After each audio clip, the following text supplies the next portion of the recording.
بسم اللہ الرحمن الرحیم۔ شروع اللہ کے نام سے جو بڑا مہربان نہایت رحم والا ہے۔ لقد أنزلنا إليكم كتابا فيه ذكركم أفلا تعقلون۔ اب کسی طرح مدینے میں بلا لو ہم کو،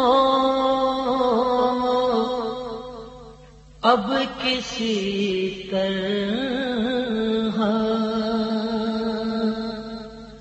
مدینے میں بلا لو ہم کو،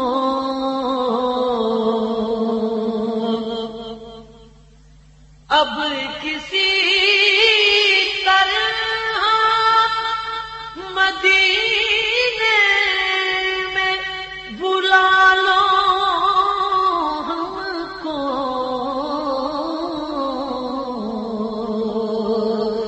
ہجر کے گھور اندھیروں سے بچا لو ہم کو، ہجر کے گھور اندھیروں سے بچا لو ہم کو۔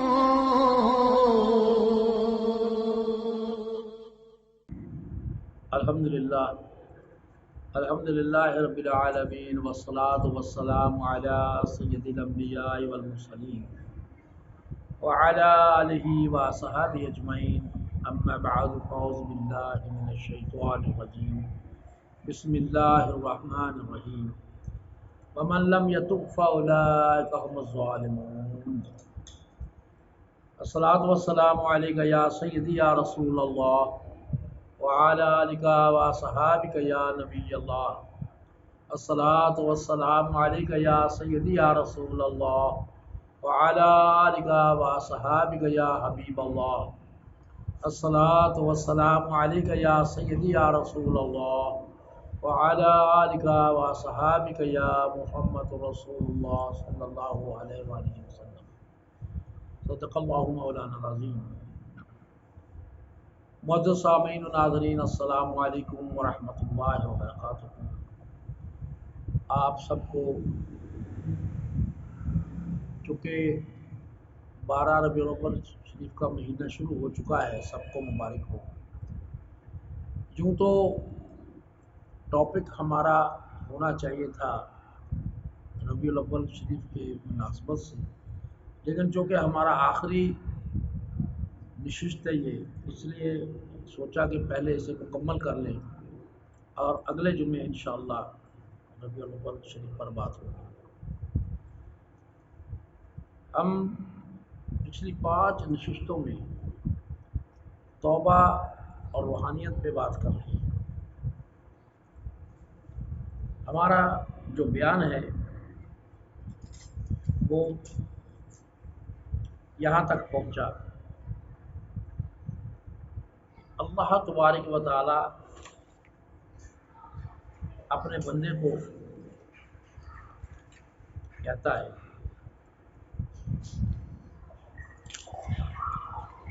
کہ اے میرے بندے، تو نے گناہ کیا اور توبہ کر لی، میں نے تجھے بخش دیا۔ اے بندے، گناہ پر اصرار اور تکرار بھی نہیں، اور توبہ پھر بھی تو کیے جا رہا ہے، تجھے بخشش تو دے دی میں نے بدلے میں۔ اب اس کے علاوہ عطا یہ ہے کہ جنت تجری من تحتها الانہار خالدین فیہا، جزا بخشش تھی اور عطا جنت ہے۔ جو رب تعالیٰ نے بخش دیا وہ ہے جزا، اور جو جنت عطا کی وہ ہے عطا۔ تمہیں جنتیں، نہریں عیش و آرام کی جنتوں کی زندگی دیتا ہوں۔ پھر فرمایا کہ کچھ وہ ہیں کہ پھر بھی وہ توبہ پہ توبہ ہی کیے جا رہے ہیں، مولا ہمیں بخش دے۔ یا اولیاء اللہ کی مثال ہے، کسی ولی اللہ سے پوچھا گیا کہ گناہ اور توبہ کیا ہے؟ انہوں نے کہا یہ مالک اور غلام کا رشتہ ہے۔ مالک اور غلام کے درمیان ایک رشتہ ہے۔ میں نے ایک بار گناہ کیا تھا، 80 سال سے توبہ کر رہا ہوں۔ یہ وہ لوگ ہیں جو پوری زندگی توبہ میں گزار دیتے ہیں۔ اللہ تعالیٰ نے پہلے جزا والے روانہ کر دیے، پھر عطا والے رخصت کر دیے، اور پھر زندگی توبہ میں گزارنے والوں کو روک لیا اور فرمایا وہ جزا والے تھے، وہ عطا والے تھے، آپ رضا والے ہیں۔ فرمایا وَنِعْمَ اجر العاملین۔ کئی لوگ بخشش دے کر بھیج دیا، بہت سے لوگوں کو رب تعالیٰ نے بخشش دے کے بھیج دیا، جنت عطا کر دی، بھیج دیا، لیکن کچھ ایسے تھے ان سب اجروں سے زیادہ اجر ہے ان کا، ان کو روک لیا، ان کو اعلیٰ مقام عطا فرمایا۔ پس کیفیت، حال، مقام، جزا اور رضا، یہ سب دروازے توبہ سے کھلتے ہیں۔ حضور صلی اللہ علیہ وسلم نے فرمایا کہ لوگوں تمہیں کیا خبر کہ کئی لوگوں کے گناہ انہیں جنت میں لے جائیں گے۔ دوستان محترم، آپ نے یہ سن کر یہ نہیں سوچنا کہ ہم گناہ کرنا شروع کر دیں، نہیں، یہ رب تعالیٰ کہتا ہے کہ وہ گناہ ہیں، میرے آقا صلی اللہ علیہ وسلم نے فرمایا کہ جو بھولے سے ہو جاتے ہیں اور بندہ اس کے اوپر پشیمان ہوتا ہے، اپنی اس غلطی کو دہراتا نہیں، استغفار کرتا ہے، توبہ کرتا ہے۔ اب یہاں پر ایک نقطہ آتا ہے، میرا اپنا ذاتی خیال ہے کہ آپ میں سب جو کچھ بھی ہیں، ہم رب کو مانتے ہیں لیکن یقین سے نہیں۔ آپ کہیں گے یار بڑا عجیب سا بات ہے یہ۔ یقین اس لیے نہیں کہ اگر یقین کامل ہو کہ میرا رب مجھے دیکھ رہا ہے، میرا خیال ہے کہ بندہ جھوٹ نہیں بولے گا، بندہ غلط کام نہیں کرے گا، زنا نہیں کرے گا، کم نہیں تولے گا، کسی کا حق نہیں کھائے گا۔ تو دوستان محترم، جب تک ہمارے دماغ میں، ہمارے دل میں اچھی طرح یہ بیٹھ نہ جائے کہ میرا رب مجھے دیکھ رہا ہے، میرے محبوب صلی اللہ علیہ وسلم کا رب مجھے دیکھ رہا ہے، اس وقت تک ہم پکے مومن نہیں بن سکتے۔ استغفار اور توبہ بھی تبھی قبول ہوتی ہے جب آپ کے ذہن میں یہ موجود ہو کہ میرا رب مجھے دیکھ رہا ہے، میرا رب سن رہا ہے، میرا رب قبول کرنے والا ہے، میرا رب عطا کرنے والا ہے، میرا رب مجھے معاف کرنے والا ہے۔ دوستان محترم، اسی نقطے کے حساب سے امام ابو القاسم قشیری رحمۃ اللہ علیہ بیان فرماتے ہیں کہ جب تک گناہ کی معرفت نہ ہو تو وہ اس وقت تک استغفار اور توبہ نہیں ہوتی۔